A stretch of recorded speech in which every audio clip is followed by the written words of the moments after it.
भदवा अमावस्या व्रत कथा। पिठौरी अमावस्या की व्रत कथा।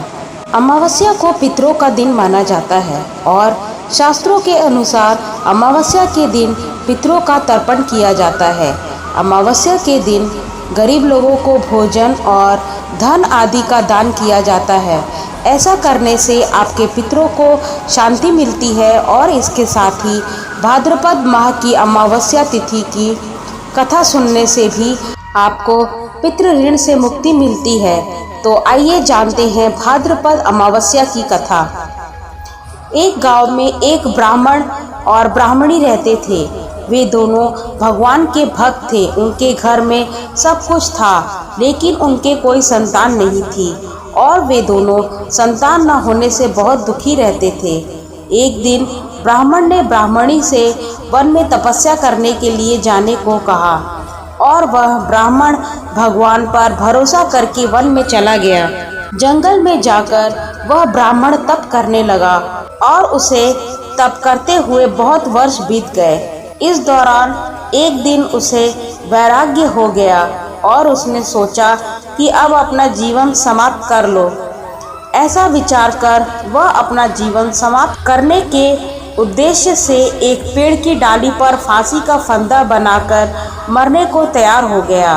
और तब ब्राह्मण को ऐसा करते देख सुख अमावस्या प्रकट हुई और ब्राह्मण को मरने से रोकते हुए बोली कि हे ब्राह्मण, तुम्हारे भाग्य में 7 जन्मों तक कोई संतान नहीं है, किंतु मैं तुम्हें 2 कन्याओं का वरदान देती हूँ और तुम एक कन्या का नाम अमावस्या और दूसरी कन्या का नाम पूनम रख देना और अपनी ब्राह्मणी को कहना कि सुख अमावस्या का नियमित व्रत या उपवास करे। अमावस्या के दिन 1 कटोरी चावल लेकर उसमें दक्षिणा रखकर किसी मंदिर में रख दें और इस नियम का पालन लगातार 1 वर्ष तक करें। 1 कटोरी चावल समेत दान करते रहना। सुख अमावस्या से ऐसा वरदान पाकर ब्राह्मण घर आया और उसने सारा वृत्तांत अपनी पत्नी को बताया तथा अमावस्या के दिन ब्राह्मणी ने व्रत रखा। कुछ दिन बाद उस ब्राह्मण के घर में 2 कन्याओं का जन्म हुआ। तब ब्राह्मण ने एक कन्या का नाम अमावस और दूसरी कन्या का नाम पूनम रखा। धीरे धीरे कन्याओं के बड़ी होने पर ब्राह्मण ने उनका विवाह किया। बड़ी बहन अमावस बहुत धार्मिक प्रवृत्ति की थी, जबकि छोटी बहन भगवान को बिल्कुल भी ध्यान नहीं करती थी।